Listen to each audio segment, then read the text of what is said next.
Hey, what's going on? Sorry for the slight delay. I had a little bit of a technical issue getting this thing started, but nonetheless, we are live and we are ready to go. So, um, this is going to be a good little stream. I don't really plan on this being a formal series per se, but I do. Let's turn that off. So let me kick this off again. I need to turn those off. Hold on one second.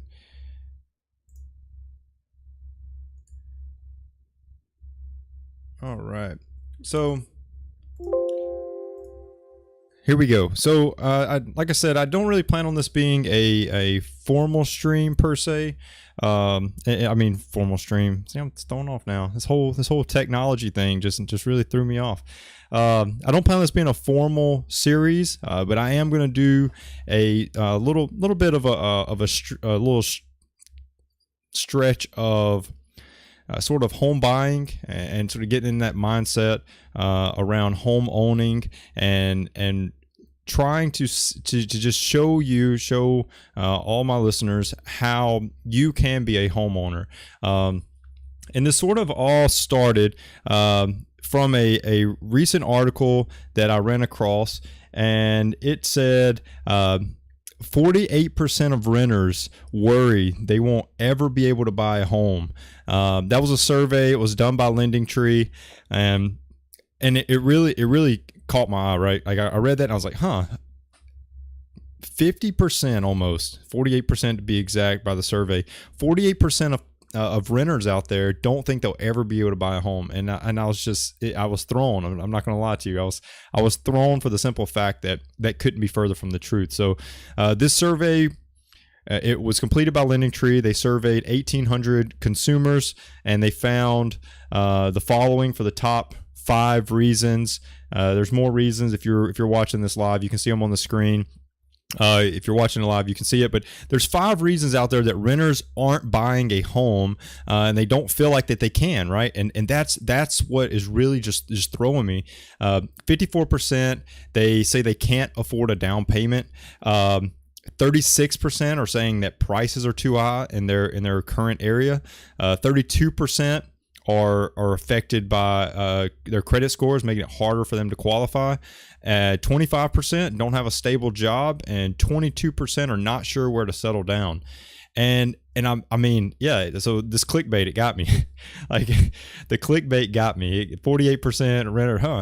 Let me click that. Let me read more about this. So I saw the title. I wanted to read some more on it. I never go off titles alone, so I wanted to read into it, and I found it. Because truthfully, homeownership is literally the cornerstone of the American dream, right? When you have people out there that are actually worried that they won't ever be able to be a homeowner, I've got to do an episode on it. I just knew I had to do an episode on this, and here we are today.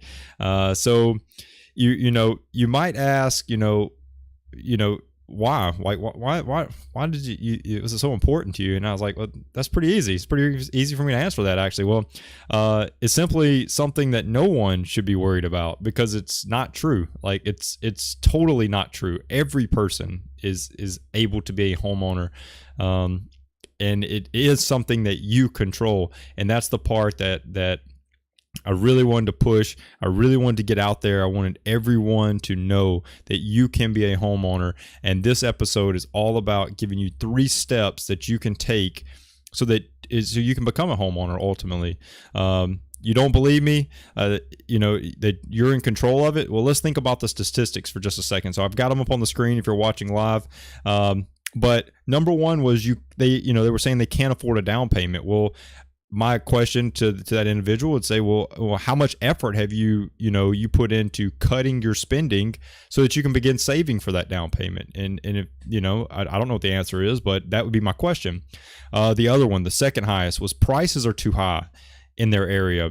And are they now? Well, they might be now. That's very well true. The housing market is booming due to supply and demand alone. But have they always been? Well, maybe not. And and that might be, maybe they have been, maybe they've always been too high in your area. But I'm gonna say it because this is a tough one to say, but I am a very straight to the point individual. So if prices are too high, quote unquote, too high in your area, you're probably living in an area that you can't afford. Just being honest, moving might be what you need to change your life, and you don't have to move that far. Normally you can go one neighborhood over or something, and you can be out of a very, very affluent area and into a more cost efficient area just by being a neighborhood over. You never know, but you've got it. That would be my question for that. Price too high in your area? Okay, well, let's look at other areas and let's see what we can find. Credit score makes it hard to qualify. Well, credit scores are not required to buy a house. I know that's pushed and that's pushed and that's pushed, but it's not true. You're not required to have a credit score to buy a home, but a good financial report card is necessary. Don't have a stable job. That was one of them. Well, you're in control of that. Stable is defined as being firmly fixed. Do you have a job that is steady? This can be achieved by anyone. If you don't have a stable job, you can get a stable job, especially in the current market that is booming hot. It is as hot as the housing market, jobs market. People are wanting to hire, and if you don't have a stable job, now is the time, especially to jump in and do that. And then the other one was 22% said they were not sure where to settle down. That's not really a good reason to not buy a house, just being honest. But the answer is, if you're not sure where to settle down, my answer would be somewhere that you can afford. It doesn't really matter where you settle down. What I would tell you though is if you can afford a house, buying a home just because you're unsure, you're currently living in an area, regardless if you're ready to settle down or not, or settle down in that area, buying a home is not going to prevent you from being, it's not going to make you stuck there, right? Like, you're not going to buy a house and then like, well, there it is. I planted my flag here. I'm stuck here forever. Like, that's not how buying a home works. So, you can see these statistics are, in my opinion, very poorly worded. And they are built around excuses. Every single one of the 5 things that I just went through. And if you continued going through that, they are excuses that keep someone from buying a home. They are not actually reasons to not buy a home. And that's what I want to stress. I want to stress that, and I can't stress it enough. They shouldn't, these concepts right here, these excuses, what I call them, they should not ever make you feel like you can't buy a home. You're in your head, and they're going to keep you from being, where you want to be ultimately, but you can do it. So today, this whole episode is about giving you 3 steps that you can take now, like today, and you can move from being a renter to a homeowner. Like, start these today, and you will, I promise you will be a homeowner. Like, there's no like and if or buts about it. You will be a homeowner. So let's jump into number 1. The first thing that you have to do to be a homeowner is you've got to get your debt under control. If you are totally debt free, that is amazing. And I congratulate you, applaud. You are through step 1. Like, you can continue listening because we're going to get to step 2, but that is where you can pick up and start. If you have your debt under control and you are debt free, you can start at step 2 of this 3-step process to becoming a homeowner. But just so I can pick up, because a majority of Americans are in some form of debt, and it could be a small debt or it could be a very, large sum of debt. But let's get it under control. So the first step that has to be completed, you've got to get your debt under control. And you notice, I did not say that you need to improve your credit score. I said it again. It's not about a credit score. You can buy a home without a credit score.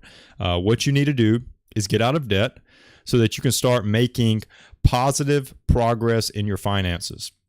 So if you need help with this, I do have a whole Get Out of Debt series that you can go watch, and it will help you build your Get Out of Debt plan. So it's on YouTube, it's on Facebook. You can also listen to it on no matter where you listen to podcasts, it's on there on any podcast platform.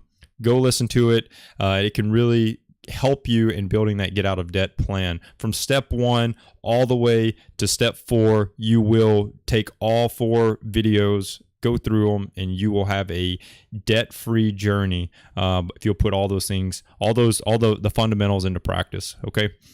So I wanted to highlight obviously go watch the Get Out of Debt series if you are in debt and you need a little bit more information on this. This episode is totally around the moving from renter to homeowner. So I'm going to focus on that, but I did want to highlight a couple of points that you can do to get started, especially if you have very little debt and your Get Out of Debt plan is not really that intense. The first thing you have to do is you got to be able to make a practical budget. So this is important, because my first-time budgeteers out there, they're going to try to do a lot. They're going to try to kill it. I mean, they're going to try to go all in on this budget, and that is, not the best route. In all honesty, it takes you about 90 days to really and truthfully put together a good budget and live by a good budget. It takes about 90 days. Your first budget is going to have flaws. Like, it's not going to be perfect. There's going to be things you miss. There's going to be things that you're going to overlook. That's okay. Forgive yourself, adjust it, and move on the next month. Correct it. Like, that's what you've got to do. And this is so important because, think about it.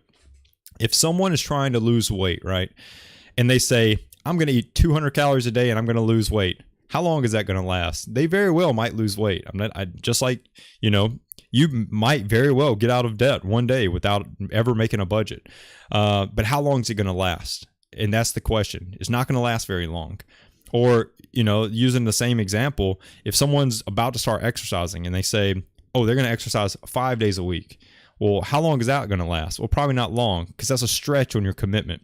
So I say all that to say your budget's got to be practical. You cannot say, I'm going to eat on a $25 a month budget. Like, you're not going to do it. That's not practical by any means.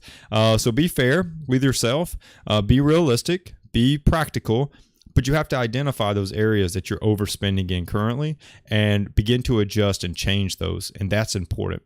That's important. That practicality of the budget that you've really got to knock out is ensure that you are doing just that. Every single item on your budget is practical in the amount that you've designated so that it doesn't seem impossible. I'm not going to tell you to go run a marathon the first time out running. We're going to start off. We might run a quarter of a mile. We might just walk a quarter of a mile, but we will get there. And that's how you have to budget. You will get there. You will be able to tackle your budget. You will be able to grow and you will get better at budgeting. But the fact of the matter is this: you've got to take those baby steps, make a practical budget that you can live by, and then you'll be on your way. So the second key point I wanted to bring up in terms of getting your debt under control is you cannot try to pay off every debt at once. Like I said, I go into these in great detail in the Get Out of Debt series that I spoke about earlier that I did.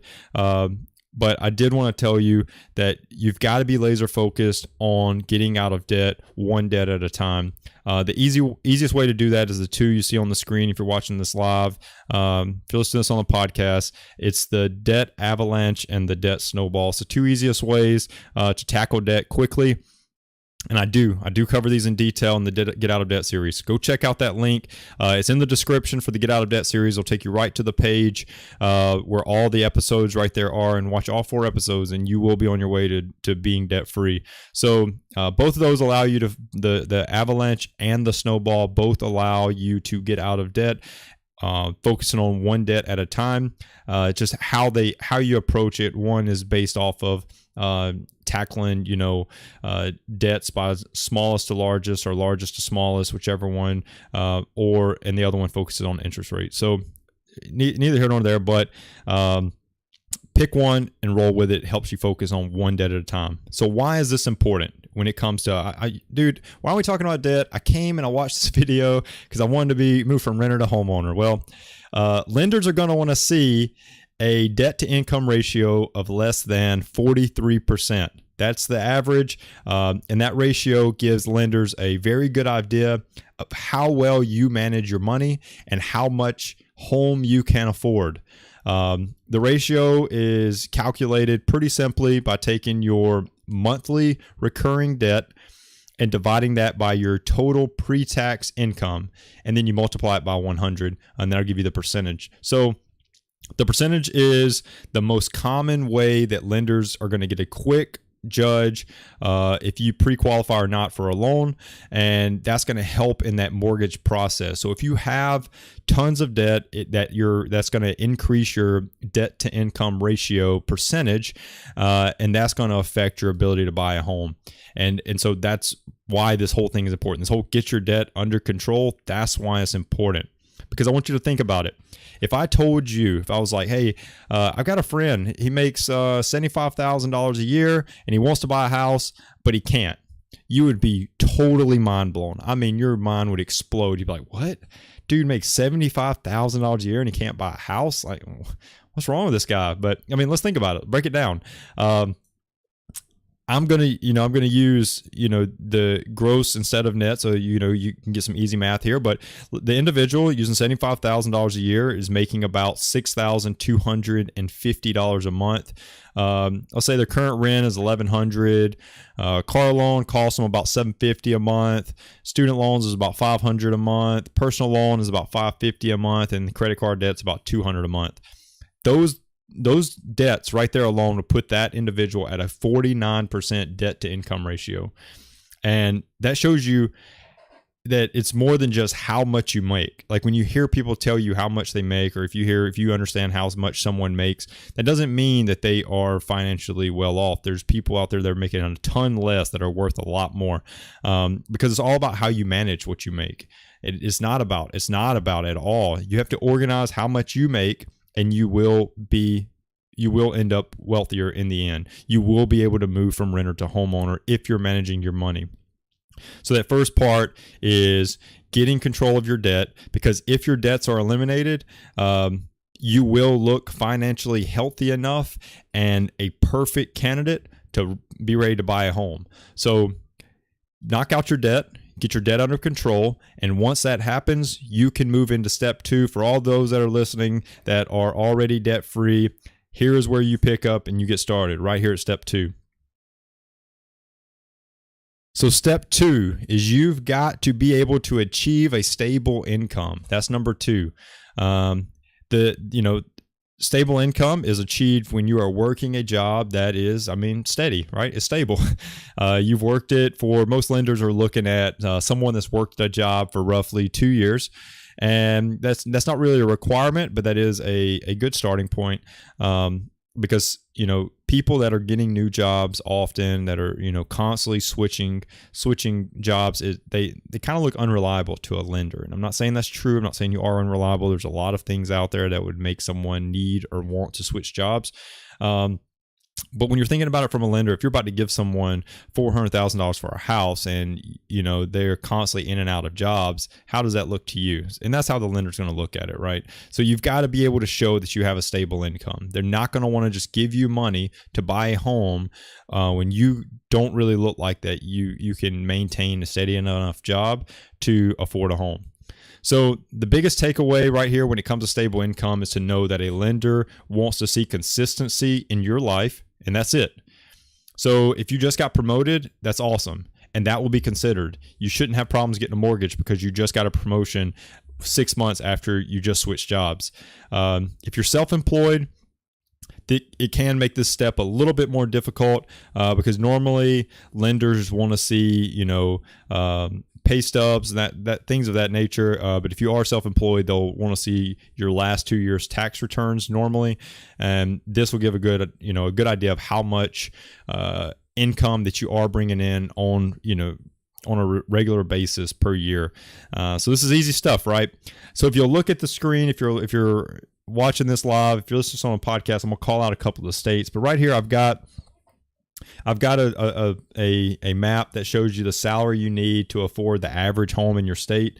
And you can see you've got very vast differences from your lowest income states around like Ohio, West Virginia, where you need about $38,000 a year to afford the average home, to California and New York, where you need about 120 to 91,000, and then Hawaii at 153,000 to afford the average home. So that's some big numbers, right? Like, and there is everything in between. Middle of the pack, you've got Texas at 66, Minnesota at 64, so things like that. But you can see that this is how much you need to afford the average home in your state. And you've got to be able to show that you can provide that on a consistent basis, not just that you can do that, once out of 5 years. Lenders want to see that consistently. The other important piece that I wanted to cover when you're thinking about stable income is how much home can you afford? And so why do I bring this up? Well, I bring it up under stable income because stable is considered that you can consistently afford that mortgage on your income. Whatever income you have to, consistently, you see, I can't even say the word, consistently afford that mortgage on that income. So people buy homes all the time that they can afford at that very moment, at that certain point in their life. However, it is very much outside how much they can comfortably afford on the income they have. And this is going to lead to problems in the future. So how much home can you afford? Well, that's a good rule of thumb for that is 25% of your monthly take-home pay should be going towards your mortgage, no more than that. So if the mortgage you're getting is outside of that 25% of your take-home pay, this home is one your stable income can't afford, and this could lead to problems in the future. So on the screen, you can see that that's the estimated home values for those areas. Same map. Just estimated home values. So you can see, for instance, like California was like 120,000 is needed to buy the average home. The average median home is about $522,000. And then, Texas median income, or the median salary that was the average salary that was needed to buy the median home was 66,000, I believe. Right here, you can see the median home value is 173,000. So you can see how those sort of correlate. And you've got to figure out how much, using that 25% rule, you've got to figure out how much can you afford on your income, so that you don't get caught up in a house that you truthfully can't afford on a consistent basis. All right. So the final step. Start your down payment savings yesterday. And I said that right. If you're planning on moving from renter to homeowner, we have to already be saving for it. You can't start tomorrow. You can start today, but you should have started yesterday. You've got to already be in that mindset that if you're trying to buy a home, if you're trying to move from renter to homeowner, you've got to start saving for that down payment and those closing costs today. So we've already missed yesterday. We've already missed it. So I'm saying start down payment savings yesterday, but we've already missed that one. So you have to feel like you're in catch-up mode already because you missed that one. You missed that one yesterday. We're on today, and you've got to start now. Because before we ever start talking about the savings, you've got to know how much you need to save. And the first thing that you can do is get an idea of how much homes are going for in your area. So you got to figure that out. Once you figure out how much average homes are going for in your area, ensure that they meet that 25% rule of thumb from the last step. And then once you know this, you can begin to figure out how much you need to save. And this is where you're going to create that goal and you're going to begin grinding to achieve it. So you can see average down payments for homes. And this is all a down payment for a $300,000 home, and then how much the monthly payment would be for that $300,000 home. So doing like a FHA loan at 3.5%, you're putting down roughly $10,000 as a down payment, and that's going to run you for a $300,000 home about $2,200 roughly per month. So you've got to figure out, we have to correlate, and we have to see how much house can we afford using that 25% rule, and then figure out that down payment and how much you need to save so that you know what that savings goal is. Because down payments can be anywhere from 3.5% all the way up to 20% or more if you so choose to put down more on the home. But The only benefit of putting down more than 20% is to lower that monthly payment. And obviously after 20%, you avoid PMI. So figuring out how much you can afford on the down payment is very important. Down payments are not the only thing you have to save for, though. So there's a common misconception when you're thinking about buying a home. You're like, oh, I need to save for my down payment. That's true. You do need to save for your down payment. Down payment is not the only thing you need to save for. The other thing that you'll need money for is closing costs on the home. So this will be an additional 2 to 3% of the home purchase price. So when you're thinking about that total amount, you're trying to wrap your head around how much money do I need to have saved up to afford the down payment and closing costs on a home. Well, first off, you've got to figure out how much are you going to put down on that home. Right, you can use these charts on the screen to sort of get ideas. This is for, like I said, a $300,000 home. There's many calculators online to utilize for this, but let's say you're going to put down 10% on the home. You don't need to save for 10%. If you figure out that you can afford, a $200,000 home, you don't need to put down. You don't need to save 10%. You need to save 12 or 13% because you've got to include those closing costs. So once you figure out your total, the total that you're going to put down, the percentage you're going to put down as a down payment, add 2 to 3% to that, take the percentage of the total home value, and you'll have your amount of how much you need to save. And this is life changing, right? And that's going to be the answer to your question. If you were asking how much down payment do I need? Well, that's it. That's what you need. Take your home purchase price, take the percentage of the down payment that you choose, and then add 3% for closing costs, as that's the worst case scenario. The more, and more is better always. So this is where the fun begins. The good part is that you have gotten your debt under control. You have a stable income, and now you're just trying to save money to start house shopping. Like you can go ahead and start house shopping. I don't know when you're planning on. I don't know how much money you have saved. I don't know how much your down payment that you've come up with that you're going to put down. I don't know what type of mortgages you qualify for. I don't know, because there's tons of mortgage out there. There's USDA loans, there's VA loans, there's FHA, there's conventional. Like there's tons of options out there. And working with a mortgage lender, you will be able to figure out what's your best option. Get up with a loan officer, figure out how you're going to work that, and you will get the answers you need. So I'm going to do an interview with a loan officer on a future episode, and that might be a great time to stop in and ask questions during the live stream if you do have questions specifically for the loan officer. But I want to take this, before I wrap this up, I want to take this time and I want to walk you through a real life example of how you can do this. And I want to go step by step, starting at getting your debt under control all the way to this whole down payment calculation. So you can see these 3 steps in motion and you can apply these to your life. So here's the example I want to wrap up with, and we're going to go, this is how easy it is. I mean, truthfully, this is how easy it is for you to move from renter to homeowner using these 3 steps. So step 1, you've got to get out of debt. Using the debt snowball or the debt avalanche, whatever you choose, go watch Get Out of Debt series if you need more details on those. All right, so step 1, complete. You're out of debt. All right.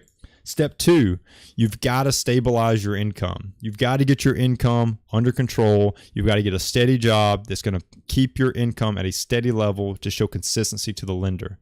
Okay. So that's step 2. Step 2 is that stabilize your income. Okay. The next part. So you've got, these are things that you have to do. You're in control of both of those. Getting out of debt and stabilizing your income, you are in control of. And those can happen very quickly. You could be on step 3 very quickly if you will just knock out those 2 things. Okay. Next part, step 3. You've got to take 25% of your take home pay. So figure out what 25% of your take home pay is. So after tax income, look at that, how much you make per month, multiply that times 0.25. It's going to take the 25% and then multiply times 100 and it'll actually give you the percentage, right? So step 3 is take your take home pay and figure out what 25% of it is, because that's how much you can afford per month on a mortgage. So figure that out. And then once you have it, you can start looking for homes that match that. Okay. So there's multiple options out there, but you got to take a look and get the home prices in your areas. You got to find homes that you can afford with that amount calculated. So once you figured out that 25%, you've got to find homes that you can afford with that amount. So go look, go to any of your popular search engines. You can search for a mortgage calculator. Here's one I found on the screen. And you can type in the home value. You can type in how much of that percentage of that down payment that you're gonna put down. Pick, a 30-year fixed or 15-year fixed or whatever type of mortgage you're looking at. Get an estimated interest rate, and then figure out how much you can afford, right? And then that's going to give you that monthly payment right there. So that's one way you can do it. The other way you can do it is you can go to a popular website like Zillow or Redfin or Trulia or whoever, and they're going to give you an estimated monthly mortgage. And that's also a very good place to start. So if you're looking at the screen, you can see where I've got it circled. This $420,000 condo in Honolulu estimated payment is $27.64 a month. So it's just an estimate, right? But it gives you a good idea when you're house shopping and you've got that percentage amount in mind. You've got that, what that 25% of your take home pay is. You can start to look at how much home you can afford using that. And that's where you should be started. Now you've got that good take home price, figured out, and how much you want to use as a down payment. You're going to add that 2 to 3%. I recommend the 3 just because that's worst case scenario. And you take that percentage of your home purchase price, and boom, that's how much you need to save. Once you reach that amount, do it. Go do it. Go buy a home. Go convert yourself from renter to homeowner, just like that. For the 3 steps, and you will be a homeowner. Like, you will be living out that cornerstone of the American dream, and you can do it. I know you can do it. It can absolutely look intimidating at first. It truthfully can. You start saving, you figure out new ways that you can make money, and you will see that you will save so much quicker than you ever thought was possible. Steve Jobs said, "Don't let the noise of others' opinions drown out your inner voice." And I say that to say that article, if I was trying to convert myself from renter to homeowner, and mentally I knew I could do it. But then I see articles like that. It says 48% renters, don't think they'll be about a home. Well, that's that outside noise that Steve Jobs is talking about. He's talking about all these people around you that they're also preaching. You're going to have to be a renter, their whole life. They're saying that they're going to have to be a renter their whole life. And you hear it and you're like, man, maybe I'm going to be a renter my whole life too. No, it's not true. I'm telling you, it's not true. If at the beginning of this episode you felt like you were a part of that 48% of worrying that you will never be a renter to homeowner, I hope that you can see now that that's absolutely possible. Like, you will move from renter to homeowner. Like, you will.